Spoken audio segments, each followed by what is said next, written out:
Well, hello, everyone. Welcome to a webinar in support of the TSIM process. I'm very excited to be here with wonderful members of our team here at the Medical University of South Carolina, where we've been using the TSIM process for some time now and found it incredibly valuable. My name is Jimmy McElligott. I'm the Executive Medical Director for the Center for Telehealth here. And so what I'm really excited to bring forward is all the people who do all the work, and I get credit for some of it. So we've got some leaders from our team here. And I think what I'll do is we'll dive right in, and in each section of the phases of TSIM that we'll talk about, I'll have them introduce themselves, talk about a little bit about their job so that the audience, you all can you pair yourselves and your own experiences to them and hopefully find a good cadence of relationship you can make through this webinar here and apply TSIM in your own lives. So the intent of this particular webinar today is fairly far along in the TSIM process. So the assumption here is that you're following the TSIM process. You've gone and you found the idea, matured it into a strategy, gone through the design phases of what all the different arms of what needs to happen to be properly set up to do a telehealth program well. And you're ready to implement and then move into the operations phase. So a lot of prep work has been done to get you this place, and now you're focused on making sure things will be successful as you move forward. So it's an exciting time to be in, and you have some real boots on the ground troops here that and leaders that are really making all of this work. So as we roll right into it, I'm going to first ask Brenna to introduce herself and what she does. And Brenna, take a moment to reflect on one, your job. I know you're busy, right, as we speak, and about how much having an organized process has been helpful to you as well. And then please do dive right into how you actually work in the transition phase, which is the first phase to talk about. Yeah, absolutely. Thank you, Jimmy. So I'm Brenna Rickett. I am a nurse manager here at the Center for Telehealth, and I help with the team that helps with development and implementation here at the Center for Telehealth. So definitely a real big part of our day-to-day is training. I mean, that's the name of the game with the implementation process. And I've been at the Center for Telehealth now for 3 years, and the TSIM process was really just evolving and getting started when I first started here. And it not only helped me learn all about the different telehealth services and best practices within telehealth, but it really does help streamline the onboarding process for new services, new sites, new providers that are coming on board. So with the implementation phase of TSIM, it's like the baton is being passed off from the development. So, I think of it like we've built the plane, we've got all the pieces and parts to the plane built, and now we have to teach the folks how to fly the plane. And so, our development team does a great job of putting all those pieces together, and then they hand it off to our team. So the first step that I usually have in the implementation process is just what I call a development to implementation roundtable discussion. And this is just a great way for our internal folks here at the Center for Telehealth to sit at a table together. It's informal. Everybody's ideas are brought to the table, and we just talk about the service. We talk about the service that we're taking live. We talk about the providers that need to be trained. We look at our standardized workflows. We talk about equipment needs. We just sort of cover all the bases that were, so meticulously done in the development phase. And we just review them one more time so that everybody's on the same page. Everybody has the same information, and we can come up with a really good plan for training moving forward. That way we don't go into the training looking really disjointed or covering topics that might not be pertinent. And we have a good plan of attack moving forward. We invite anybody who is, that has taken part in the build of the service to this roundtable. And then we really make a training plan while we're in there. Who wants to do the training? Does somebody have the best communication with this provider or with this site? Is there somebody that we need to ping to help organize this training? Do we need to do this training virtually, or do we need to do it in person? It's interesting as we're moving to a more technology savvy world, a lot of providers are very nervous about providing care via telemedicine and with these platforms. And so taking their learning styles and taking what they want into consideration as we train them is huge. And so when we make this plan, we'll say, is this a provider who has past experience with telehealth and we can, tap in virtually to do their training? Or is this somebody that we might need to visit in their office and sit next to them and really coach them through the process, like which would work better? Because we've seen success on both sides of that. And then, what kind of equipment are they using, and has it been tested? And going through all of those factors as we look at the training plan as a whole. Once we come up with that plan and look at all these factors in the training roundtable, we physically reach out to the providers or the site and make that plan to say, when can we come and train, or how do you want to train, and what days and times work best for you. And we really work around what their needs are so that we can tailor our training to best fit their needs, because that is where we see the most success. We also want to time our training as close to a go live date as possible. We don't want to train them and then they not go live for 6 months, because then all of that training, we'll have to redo it again. We want to take all of that experience they have and all the momentum that we have and be able to apply it right when the timing is right for go live. So we organize all of that training. We get with the people in the room that need to be trained, whether it be virtually or in person. And then we conduct a mock call either within the training itself or after the training is completed. And sometimes it's a combination of both. And these mock calls are incredibly critical for the training process, because this is when we see a return demonstration in skills, and we also test equipment. So for these mock calls, we feel really strongly about doing them from the place where the provider will be located, and really try to connect to the site where the provider will be offering that service. That way we can kind of have a complete closed loop of the provider is sitting in their office where they're going to be conducting telemedicine visits. They're using the computer that they know that they're going to use for these telemedicine visits and connecting to the site. We see that they're utilizing the skills that we've taught them. We see that their equipment works. And then another great benefit of these mock calls to the site is that they get to meet the telepresenters on the other end, and they get to meet the care team members that might be at the clinic or at the hospital or wherever they're offering the service.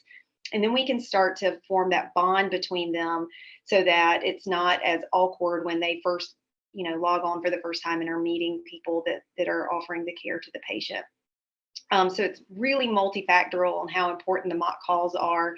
And we've seen so much success when we mock call at least once or twice prior to go live.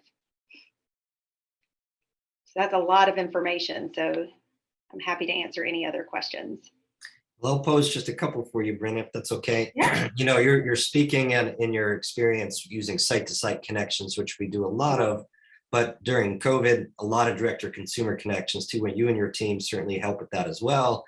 And all of your formality was taken away from you, at least in 2020 or so, and you had to do things virtually with tip sheets and dive in. But now we're getting back to cleaning it up and working with different provider groups to optimize their process and to do what we wish we could have had time to do during the rapid rollout during the pandemic.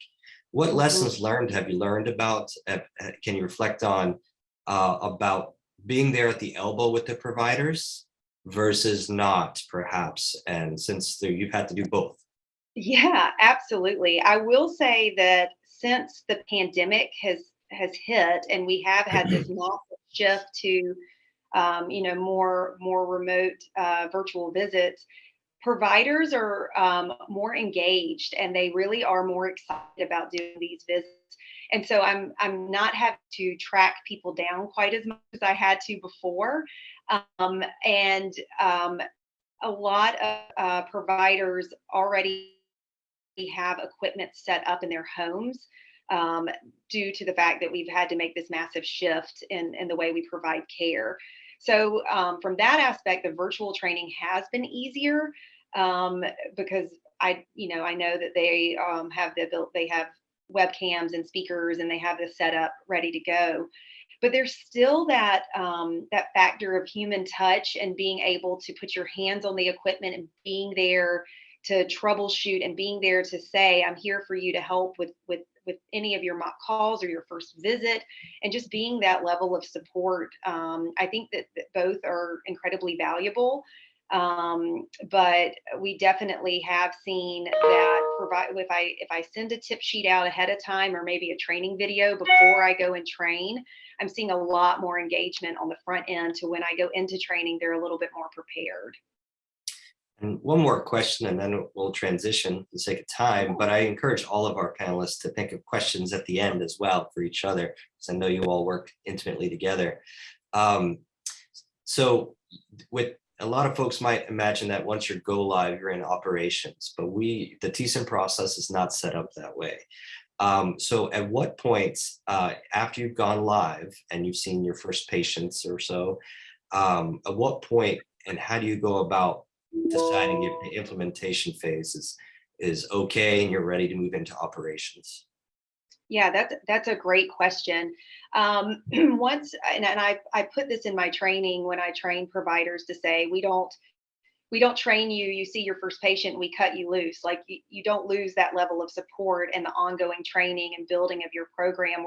We remain engaged to help support you throughout your entire time providing this type of care.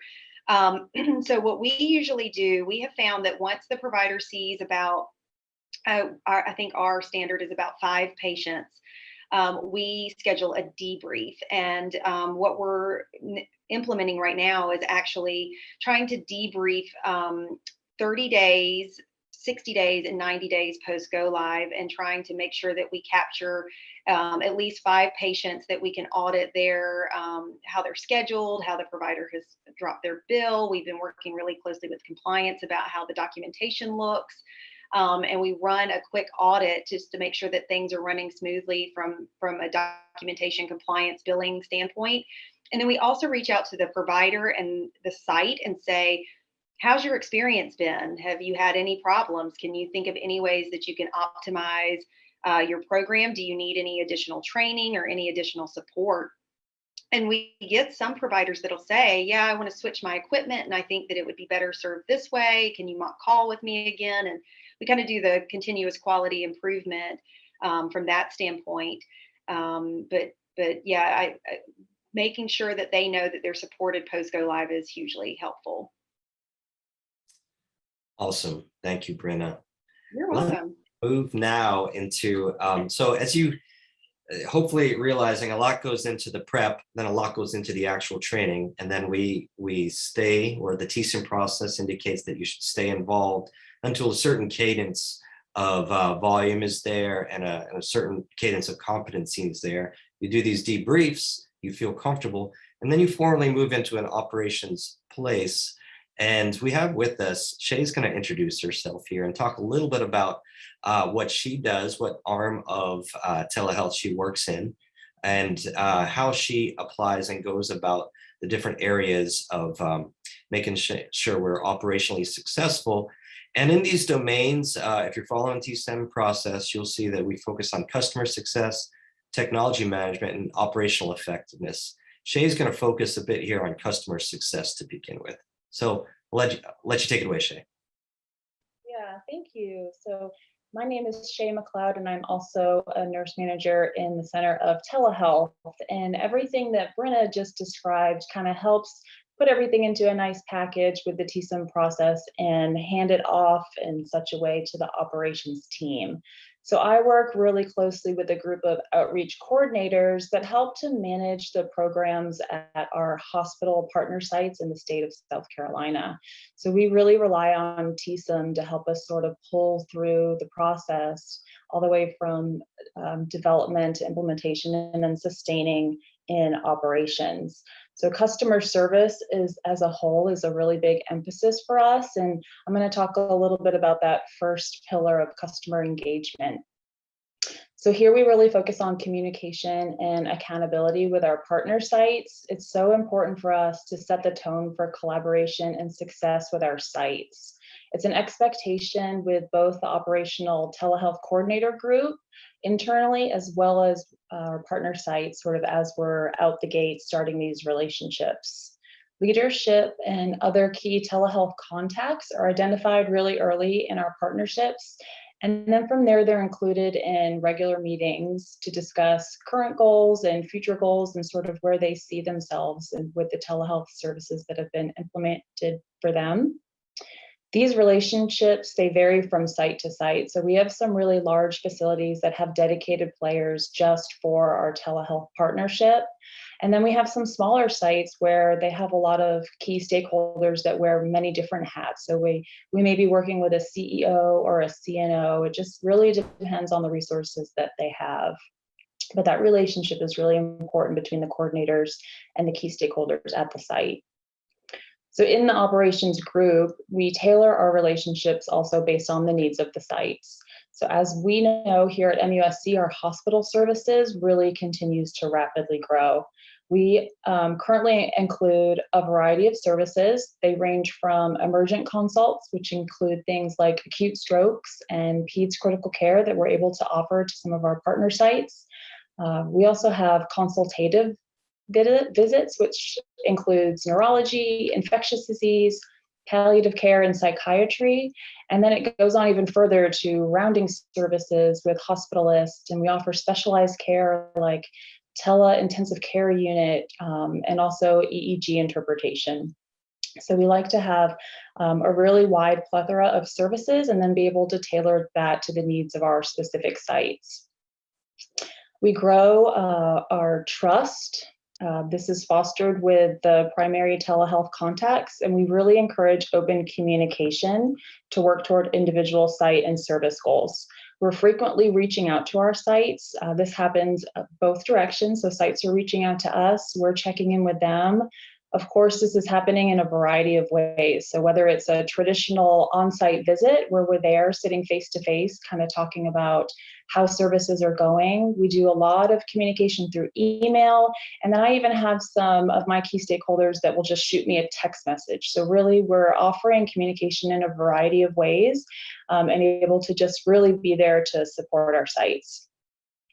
And to maintain accountability, our outreach coordinators, we set up regularly scheduled and ad hoc meetings to assess the services currently in place and also to identify future opportunities with our sites. It's typically designed for us to be held on a quarterly basis, and it involves an in-person site visit so we can really get our boots on the ground, really kind of get a feel for the culture of the site and be able to support as that site is asking and as needed.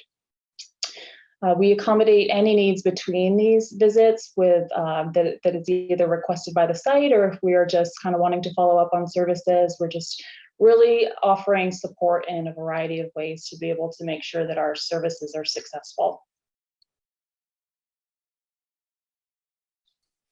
Thank you, Shay. So keep going if you want to keep going there. Yeah, so I want to talk about our second pillar that's really important for us within the customer success. The next one we focus on is service quality management. So we're always assessing service improvement opportunities. So yes, we're sustaining these programs, but we don't just want to let them go and let them sort of ride out. We want to make sure they're continuing to be successful and continuing to grow. So for our team, that means that data is key. We work really hard to collect, to evaluate, and to share data with our key stakeholders. This is both internally and externally. On a regular cadence, we share consult data. So the individual consults that our providers are completing at the sites, we want to share some of that data with our sites so that we can create action plans and identify areas for opportunity. The type of data really depends on the services that are offered, and many of the metrics that is collected is associated with our acute stroke service.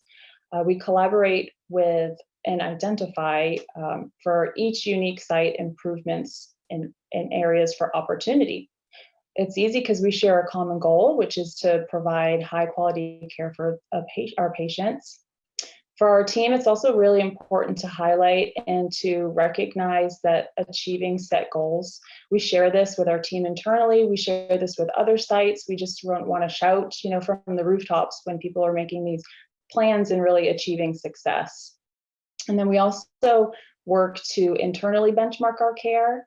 It includes regular internal meetings with all of our services. So we're always meeting with our neurology guys and our infectious disease people and our psychiatry team, because we're always wanting to look at how we're making an impact on the sites, current data for what's sort of been going on, and then we want to set goals for how we can improve the programs moving forward.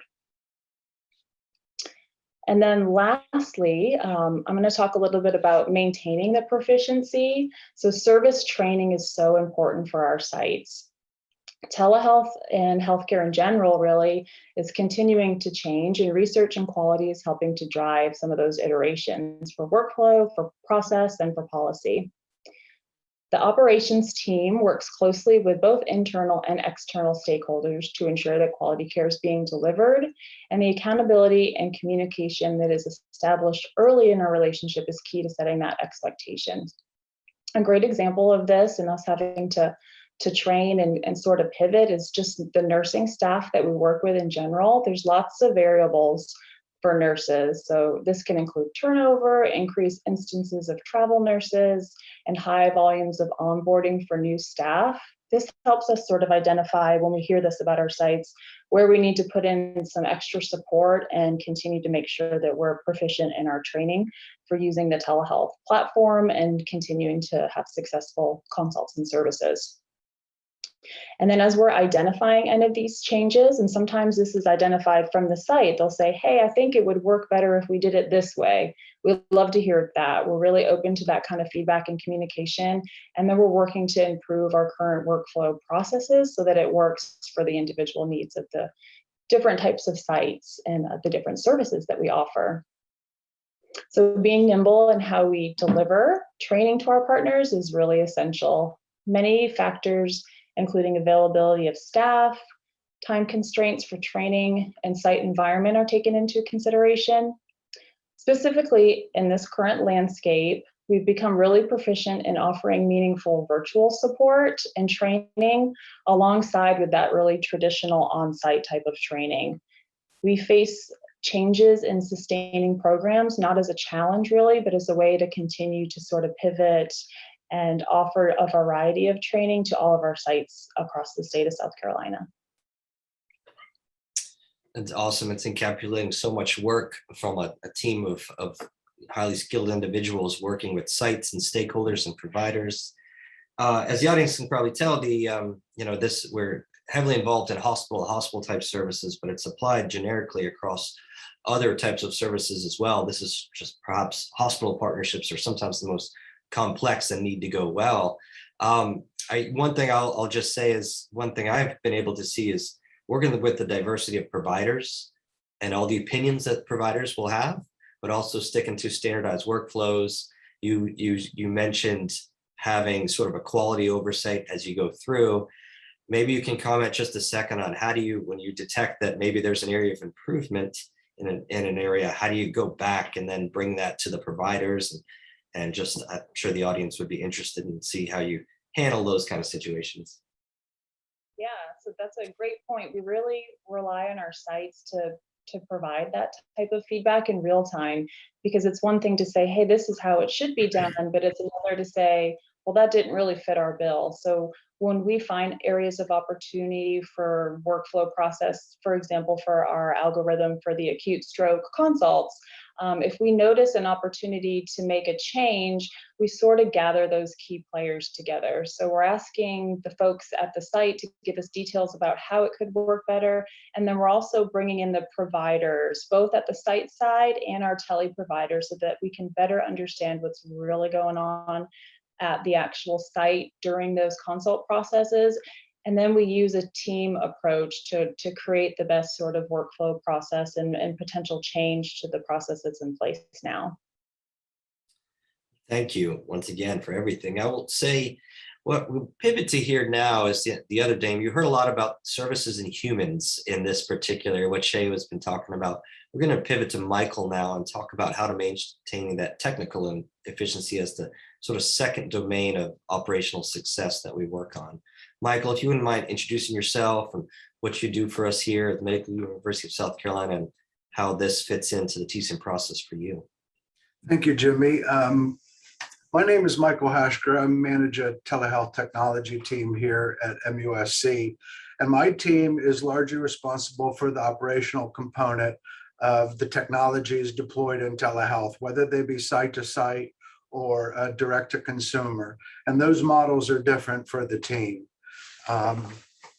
We currently we operate both on-premise equipment and off-premise equipment, so cloud-based services we support, as well as video clients and services that we support directly on campus by way of the servers and the infrastructure there. And that is the first component of operational technology management, which is the infrastructure, directly speaks to the infrastructure reliability. We deploy redundant services and systems in support of our programs, and we work with the physicians to help along the educational path to using that equipment.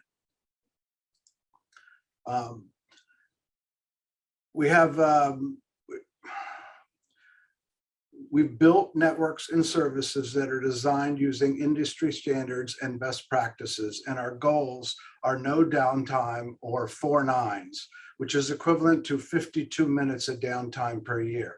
This is a lofty goal, but it can be achieved by planning coordinated downtimes and, again, relying on those redundant services which keep a system up and running while we're upgrading its partner service. We also deploy incident management software that captures the requests for services from our customers and allows us to build a configuration management database with information about the type of incidents that we've handled along the way. And when an incident repeats itself and becomes a problem, we convene a committee to discuss the technological problems and how to solve them. If those answers can't come out of the technological committee that we formed, then we have a higher committee called the Tech Committee, made of telehealth leadership, to help drive the decision on how to resolve that problem or to deploy new technologies as a resolution to the problem at hand.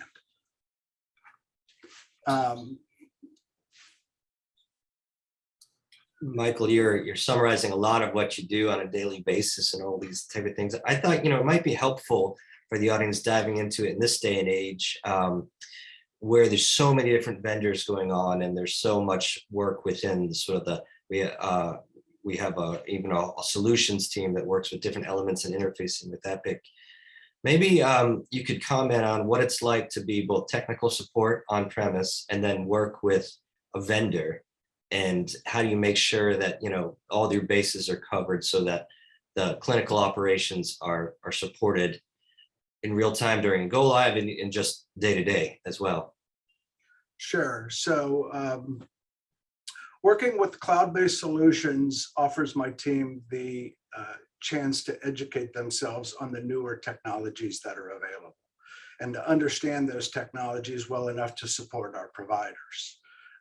It is different than taking care of servers on campus. Telehealth technologies are migrating. They're migrating from single video platforms to fully complex software portals that interact with EHRs and use AI to onboard patients and to front door patients into the provider visit. Understanding the integrations and working with the technological aspects of those integrations benefits the team into being able to provide those services to the customers. Can you, with that sort of dynamic environment that we're entering in, maybe just comment on the importance of sort of role clarity and collaboration among the different teams and vendors? Absolutely. Among the different teams or within the team, Jimmy? Well, whatever you think the reality is. So absolutely. Within our team, we have defined skill sets, and the role clarity is built around those defined skill sets. We designate certain engineers to maintain the servers and others to maintain certain software packages. And that type of collaboration crosses over onto the other teams. Stroke care is an example, delivering stroke care and ambulance services. Sorry, I'm blowing this. I'm not a good public speaker. I know you're doing great, Michael. You're absolutely doing great. I think to reframe it, too, you've talked about infrastructure reliability, which you have very high standards for. Some of that you control and don't control. You've talked about incident management, which is really way too many incidents, but the world doesn't see as many problems because of your formalized response to it, how you do it. And then you're talking about sort of overall problem management when it's more of a consistent problem and you work with there. I think, what I was trying to dig out of you a bit was I'm always impressed at how the operational team sort of has a technical support role. Your team has a technical support role, of course, and we're lucky to have a team like you, but not everyone will. And a lot of them might depend a lot more on vendors support.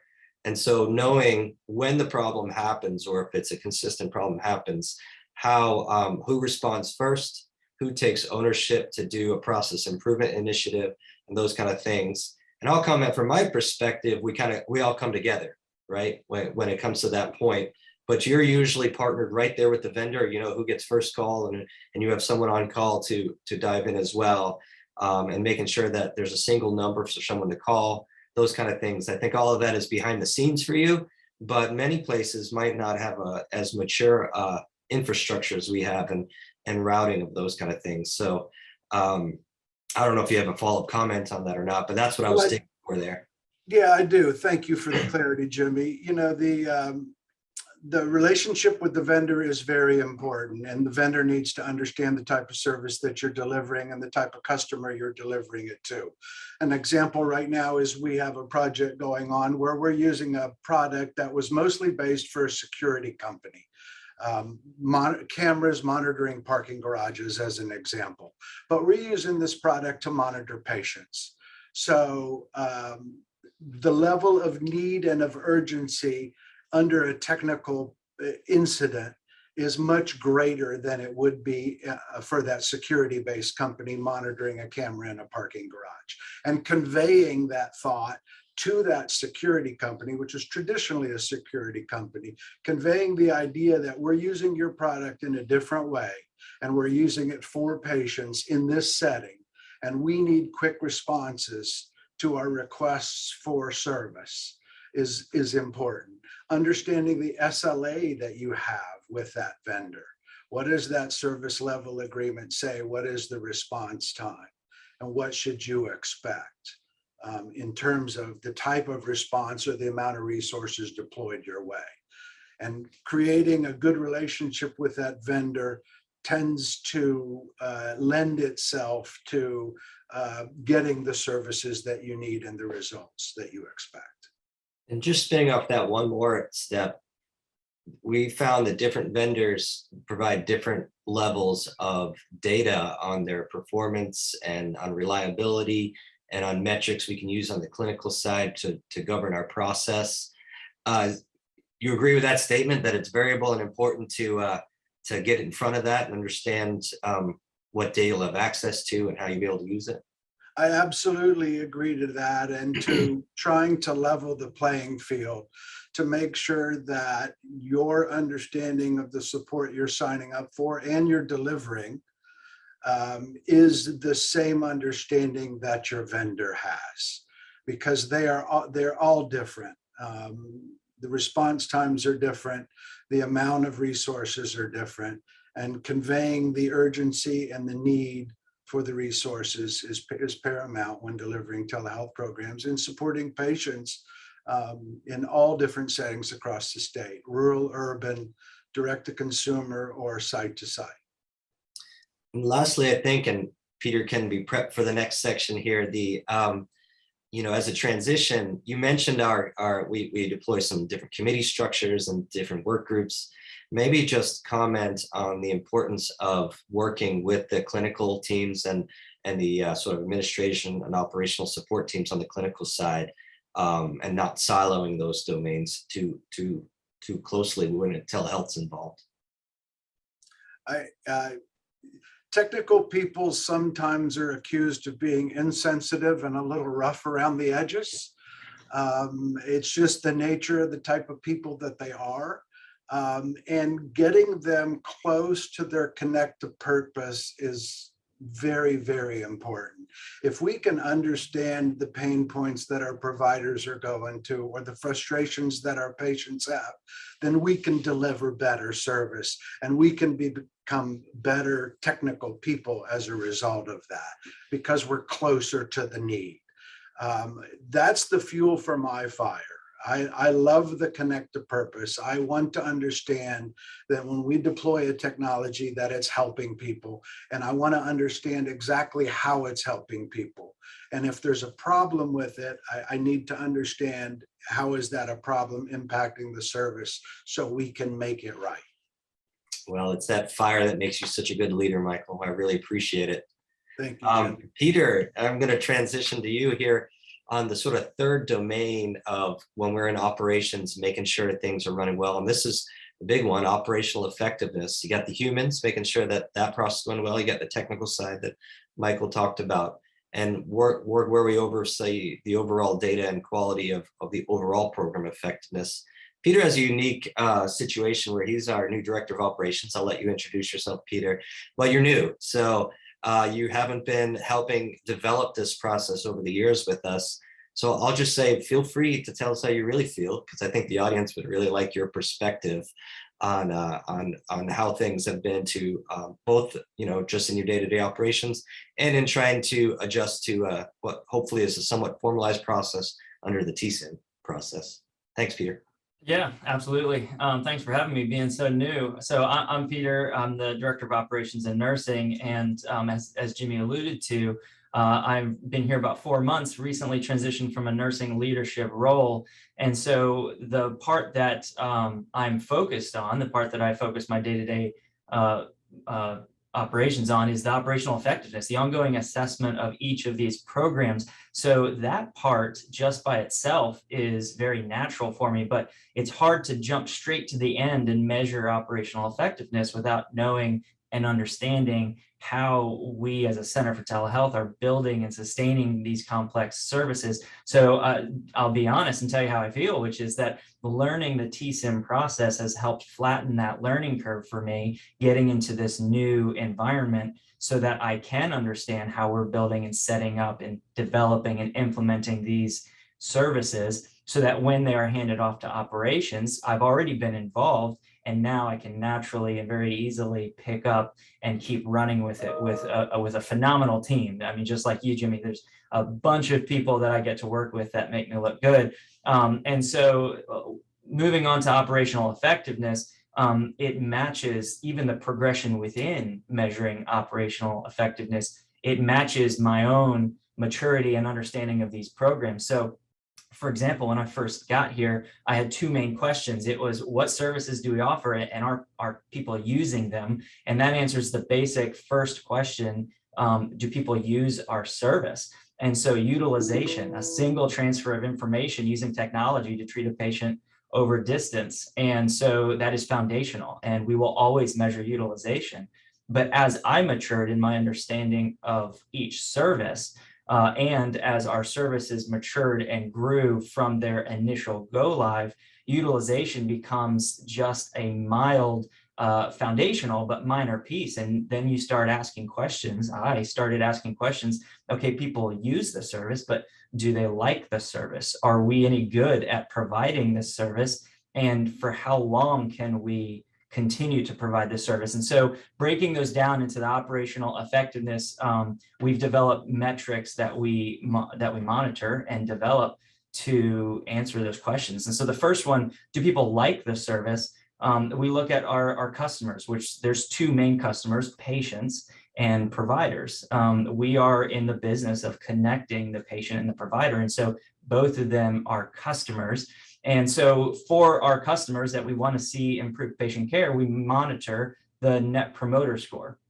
This is very common in industries, especially healthcare. You might recognize it as a Press Ganey likelihood to recommend. It's that measure of, on a scale of 0 to 10, how likely are you to recommend this service to others?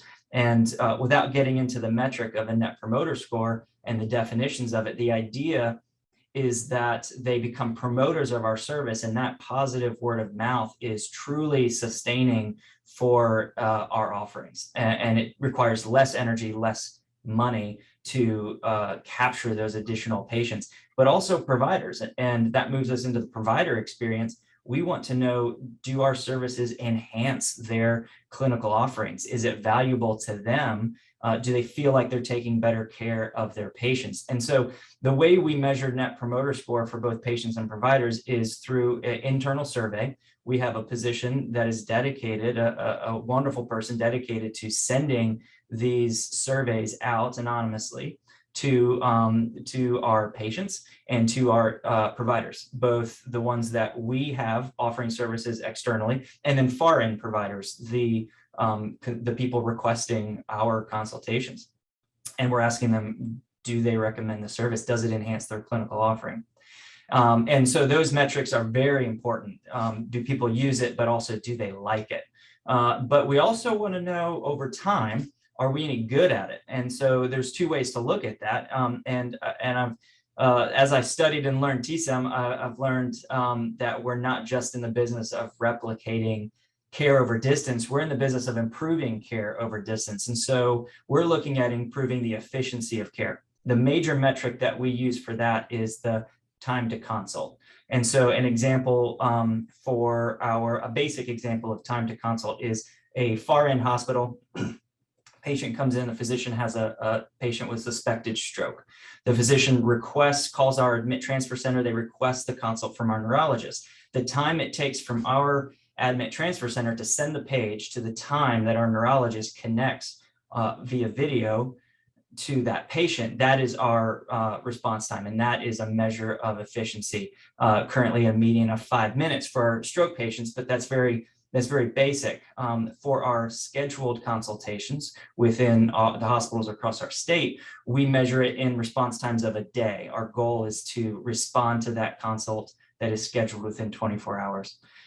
It can get pretty complicated. For example, in our school-based health program, where we are in 85 schools across the state to support both the local pediatricians, but also the school nurses, the value is slightly different. The value proposition is slightly different. We want to protect the autonomy of the pediatrician that's local to that school while also responding efficiently and quickly to that care. And so we have set up our metrics as a phased approach, with a goal of hitting those response times within 10 minutes at 75% of the time, and then 90% of the time we're answering those consults within 15 minutes. And we do that in order to protect the local pediatricians, to give them the first ability to jump in. That is where the value for the patients belongs, but then we're there to support and fill that in. So how you define the value metric is how we would measure that efficiency of care.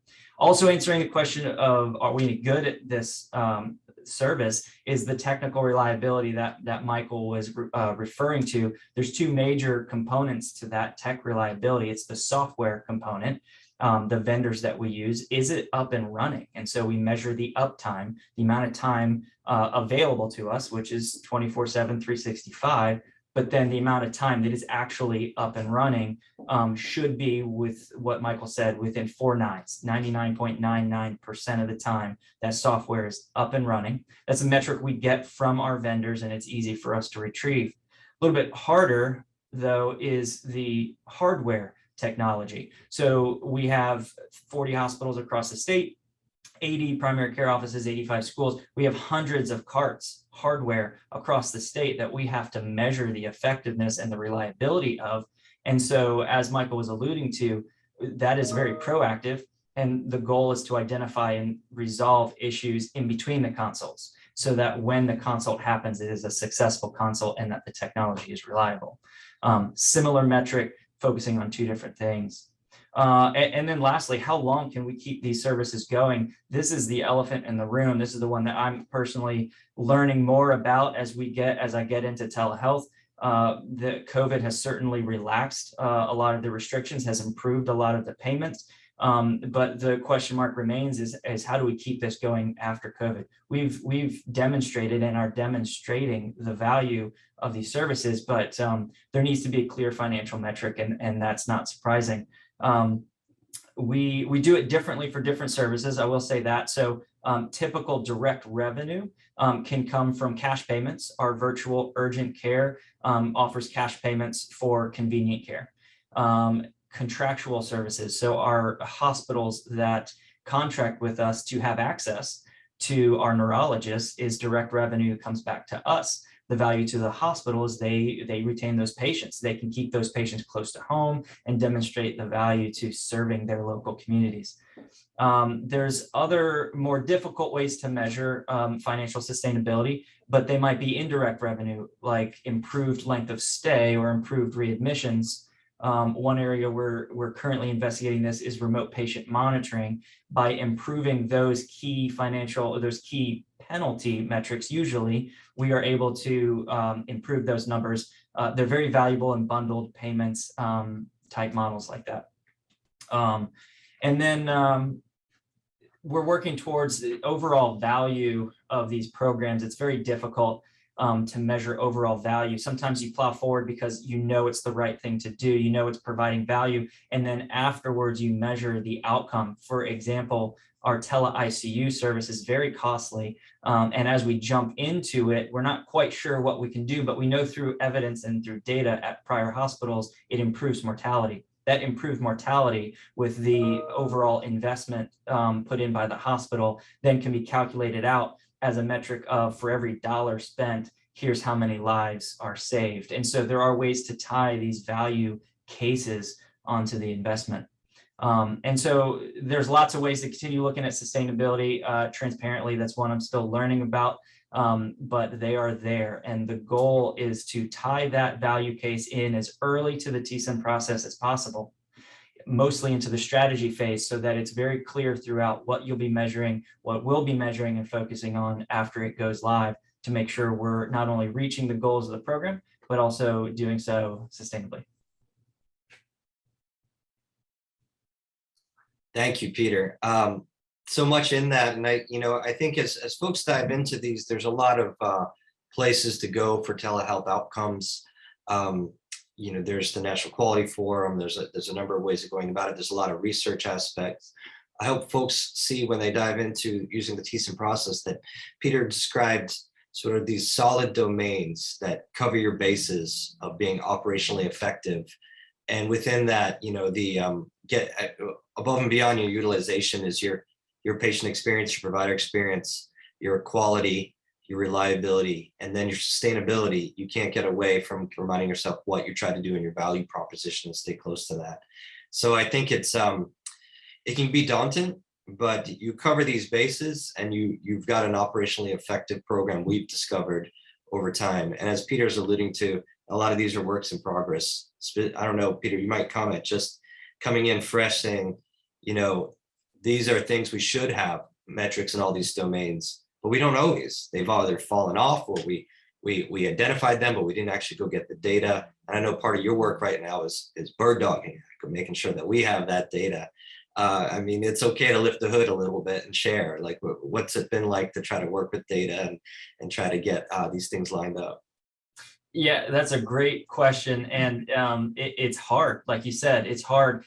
If those metrics weren't defined and prepared to be tracked at the beginning and then maintained throughout, it can be very difficult. Me being new, jumping in, there's so much information out there to be able to organize it in a way that we can know that this service is effective. I'll share, you said lift the hood, I'll share. Just recently, we're working on our telestroke and making sure that technology, because we're having some, as we switch to a new vendor and we incorporate with our existing carts, we're focused on the technology piece and making sure that it's smooth. And getting some of that data can be very hard, especially on the hardware side. And I quite literally, without any additional information, downloaded a counter app off of the App Store, and I just started watching the pages. And if one was successful, I gave it a mark in successful. If one failed related to technology, I took away a mark on technology. And through that, I got a basic measure of technical reliability, which in concert with working with the vendor, we've been able to show improvement to know that we're headed in the right direction. And sometimes it's all we need. Sometimes we're not trying to eat the whole elephant in one sitting, if I'm allowed to say that. Sometimes it's just being able to know as much information as we can get at the time to be able to make the next best decision. And I think that's one area where it's been hard, but with a phenomenal team, we're making strides forward. And sometimes it's even simple data gathering is a way to look at the effectiveness and know that we're headed in the right direction. And I'll just say we proud ourselves in being data driven over the years. But as you've come in, you've made us realize that some of that has sort of either lacked or disappeared, or the vendors changed and those things. So I think you've given us a push to say at the beginning of the TSIM process and that design, just because you come up with the metrics isn't enough. You got to actually make sure you have a plan to go get them. You think that's fair as well? Jimmy, I think Peter hit on a very important point that for the listeners, it's not bad to take 2 steps back to take 1 step forward. Implementing telehealth is not easy. And when you implement a large-scale program statewide, there are a lot of moving parts. And sometimes you might get a little bit ahead of yourself. So it's okay to take 2 steps back and then, regroup in the name of advancing the cause. Yeah, thanks, Michael. And maybe use that, maybe open it up a little bit too. Brenna, when we take those 2 steps back, often you get pulled back in, retrain, relook at the workflow. Any comments there? Ironically, a provider was calling me right when you were asking me that question for ongoing support. So it's always ongoing. And yeah, with anything that we take any steps backwards, we really do want to take a good look at that education and make sure that it still applies. Another great thing that I think is helpful for any kind of training, if you have to kind of go back and revamp things, is to physically go to the space and kind of do an environmental scan to see what's going on there. Like if a new cart has, gone into a clinic, how does that look on the clinic side? That way we can appropriately communicate that back to the provider to let them know what's going on. So it kind of completes that whole circle. But yeah, any kind of retraining that we need to do, we want to make sure that we go through the same process, bring it back through TSIM, maybe a little bit more, maybe at a quicker pace, since we don't have to build the service. But it is good to go through that TSIM process again to make sure that we're not missing any elements as we go into training and re-education. You're awesome. I was fishing for that last part there. So we move backwards on the TSIM process. Yeah. The team is describing. Restart at an onboarding and move back forward, but you get your checklists and you get your processes and you get your meeting structure that works as well. Well, we're getting close to the end, but we do have a few minutes. Yeah, we have tried to go ahead. No, I was going to say we've tried to skip through the process before and have learned the lesson the hard way, that the process works, and we tend to not miss steps if we go through it. So that's all I was going to say. Sorry, I didn't mean to interrupt.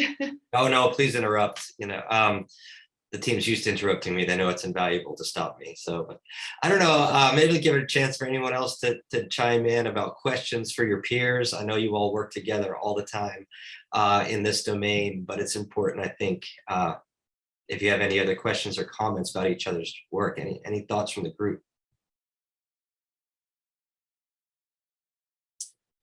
I think it's important to stay close to your peers across all the facets of TSIM, because there's always learning opportunity. And your peers are in areas of telehealth development that you may not ever touch or influence, but to have knowledge about how that's done makes you a better person and makes you able to support telehealth programs in a more successful way. I think that's wonderful.